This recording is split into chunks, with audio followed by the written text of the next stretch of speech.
Market structure is undoubtedly one of the most important parts of your trading plan. But the thing is, there's so much knowledge out there on YouTube, it only leads to more and more confusion. So in the next few minutes, I'm going to be breaking it down into a few mechanical steps that you can use from today. And once you actually learn the secrets of the market phases, you'll finally gain a lot more clarity and ultimately be able to enter them A+ setups more often. Now I know this because I've put this exact system to a small group of unprofitable traders and they saw results like this, and this in just a matter of months. So look, no more hype, let's get straight into it. Now this is the level we're going to get to by the end of the video, but we must understand the basics of market structure at first. And what it really comes down to is there's two types of market conditions. Are we in a trending environment or are we in a consolidation environment? Now, if we are in a trending environment, we generally expect breaker structures and change of characters towards the upside or towards the downside. Now, once we understand this, we can start to get into our primary or weak primary structure. Essentially, what this is all about is the market direction. As we can see in this example over here, this is going to be considered a strong low. Why? Because we are uptrending and it caused a breaker structure towards the upside. This, however, is considered a strong high because it caused a breaker structure towards the downside in a downtrending environment. Now, once we understand that, we can start to get into strong and weak primary structure. Essentially, all it's about is what is our protected market structure.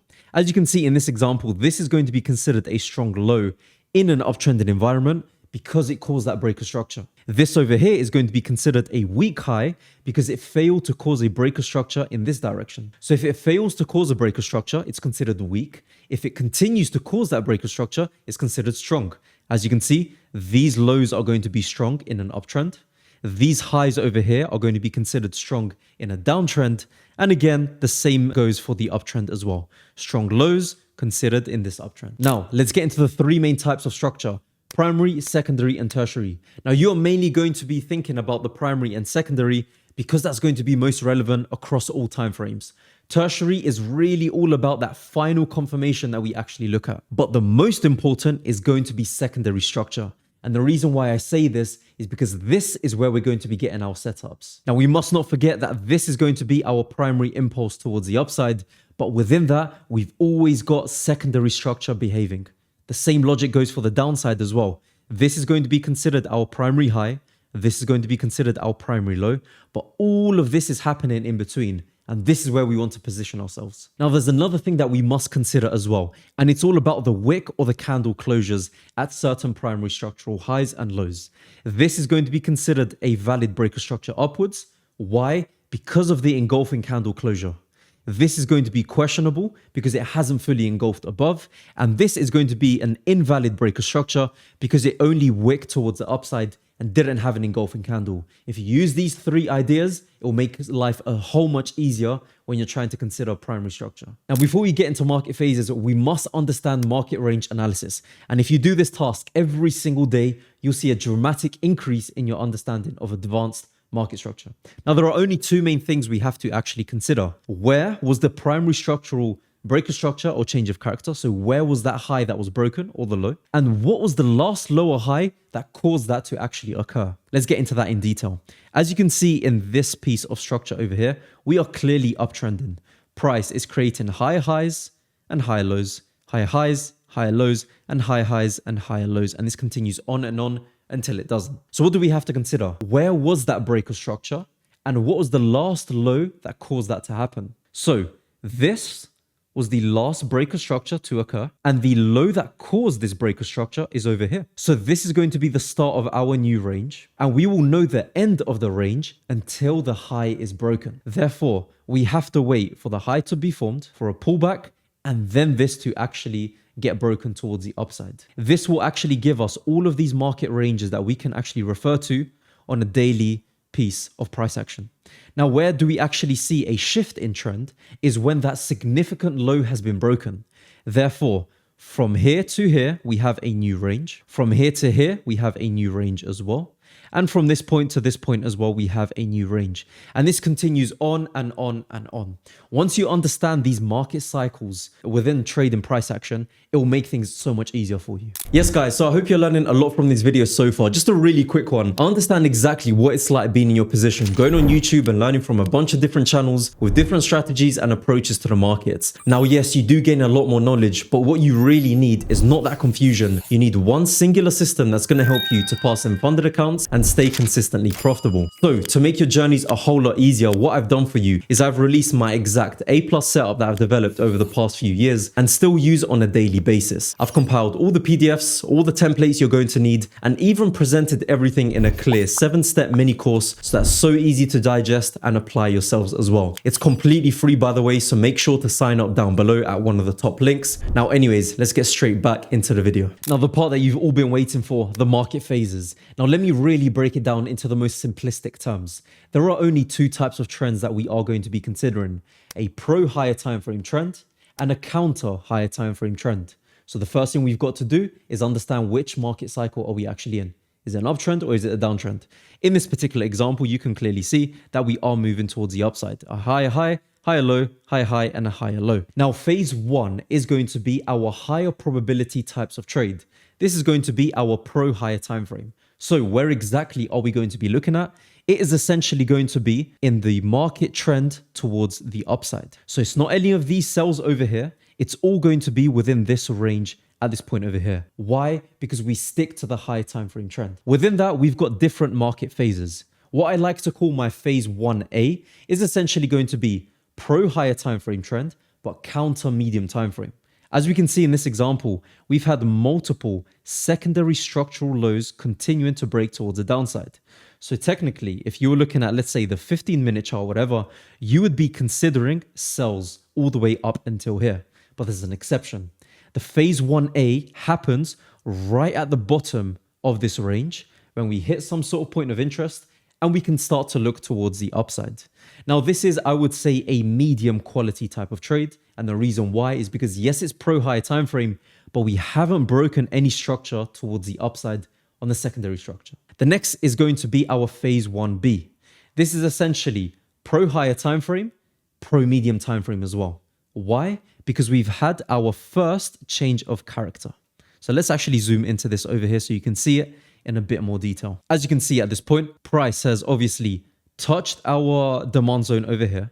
It's had our medium time frame change of character towards the upside, which is exactly over here.